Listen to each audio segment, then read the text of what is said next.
Now that the Penguin has wrapped itself up with its episode 8 finale, I can in full confidence say that the show has proven to be the best comic book show to date.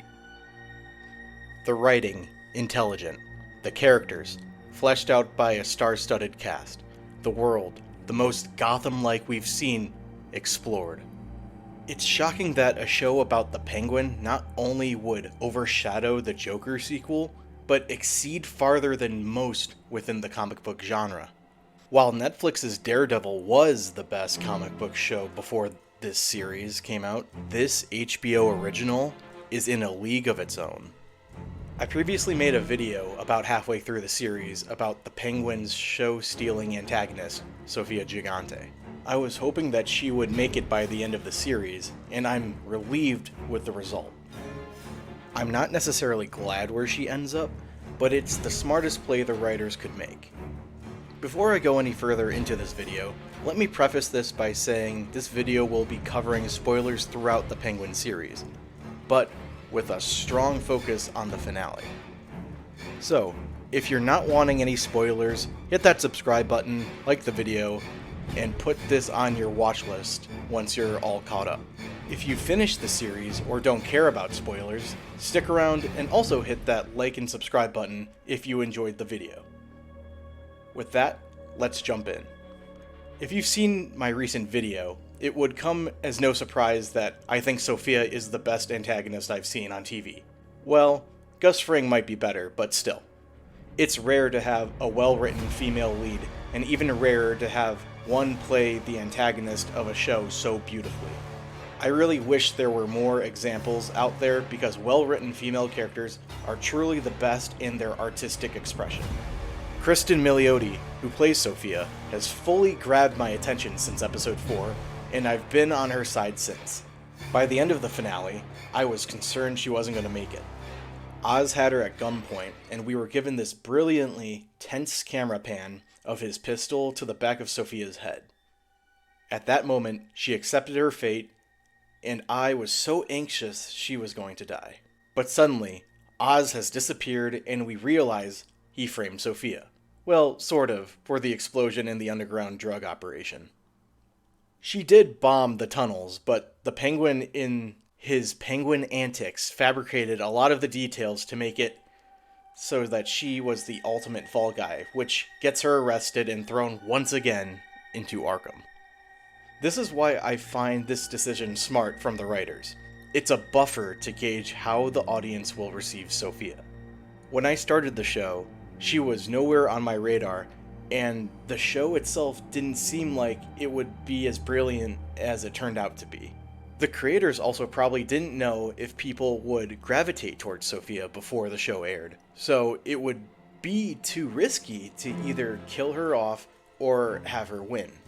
Sticking her in Arkham allows her character to be implemented after the show ends.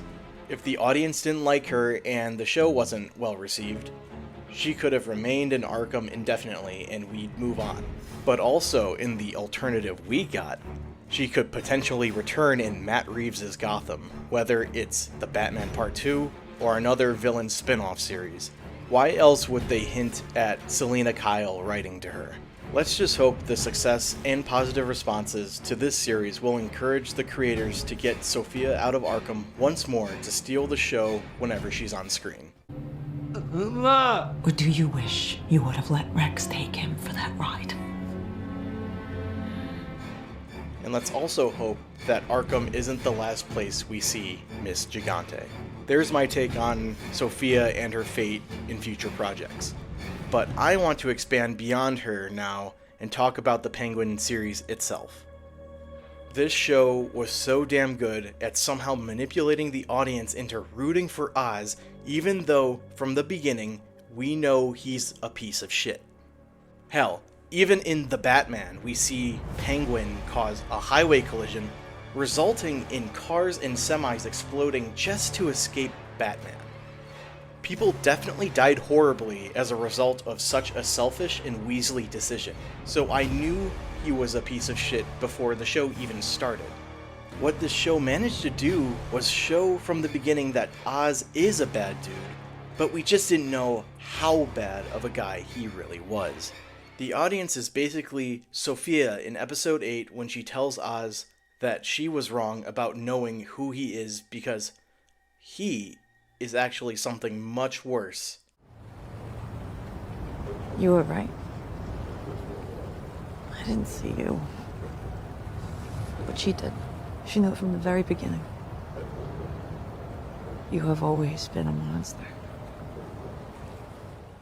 We know he's a bad guy, but as the series progresses, we discover that he isn't just a bad dude, he's an irredeemable monster.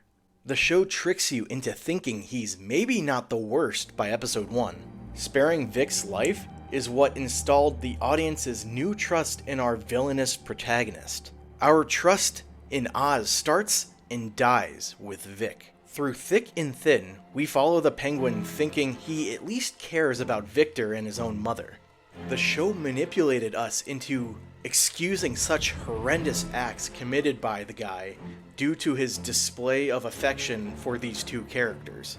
He initially appears to want to make things better for his mom and seems to genuinely care about Vic due to both of them being looked down on for their disabilities. Sadly, this wasn't the case. We were tricked, putting our faith into somebody that would backstab us the second he had the chance. Vic put so much faith into Oz and was so loyal to him. He helped the Penguin with so much through the show that he is the only reason anything was made possible. Oz would be dead without Victor, and the young man truly cared for him, so much so that it was touching to hear him call Oz family. It breaks my heart knowing what precedes it. For everything Vic gave Oz, his reward for being a loyal sidekick was getting strangled to death by the man he viewed as a father figure. What a tragic end. And to add insult to injury, Penguin takes all of the money out of Vic's wallet and throws his ID into the river, cementing Victor's fate as a penniless nobody who died from the Riddler's terrorist attack, along with his family. At least, that's how the city will see it. After all that, Vic was just a tool for Oz to use and nothing more. Really makes you hate his fucking guts. I wasn't even with him. I didn't do shit. What is wrong with She you? knows. Mom, Just tell her she for knows. her sake. Tell her I wasn't with him. I was with you. My fucking finger, you I was spoiler with prick. you. Jesus, just say it. Tell her. I already fucking know. The Penguin is so smart for how it uses this series to flesh out Oz before having him as the antagonist in the Batman Part 2. Obviously, the show isn't required to understand the Batman sequel, but ending the series where the audience hates his guts is the perfect motivation to get people to see the upcoming Batman movie so that they can see the Penguin get some comeuppance. I just hope Sophia can play a role in it. The warnings were all there. Characters like Sophia, Sal, hell, even Johnny Vitti warned us how untrustworthy and dishonorable Penguin is throughout the show. But many of us didn't listen since those characters are bad guys too. If the flashback of Oz letting his brothers drown in the tunnels didn't turn you against him, Vic's death certainly did. Any inkling of good from Oz stemmed from his relationship with Victor, and that got curb stomped when he strangled the kid to death like Vic was nothing to him. That's the show telling us, reminding us, this guy is the villain. We shouldn't root for him, and moving forward, all of us are gonna cheer against him. With that, I can say the Penguin was a much needed, pleasant surprise to all the superhero fatigue, proving that comic book adaptations have the potential to be masterful and not have to rely on a caped crusader to be the protagonist. DC needs to put out more content like this and not try to replicate the MCU formula. That has never worked, and even the MCU is receiving less success from their own cookie-cutter model. So why continue making content that isn't even being well received by your own competitor? DC, you're good at the grounded and gritty. The Penguin is proof of that. If DC makes more content like the Penguin, they can spark a much needed revival for the comic book adaptations. This should be fun. What do you say, DC? You in? Let's dance.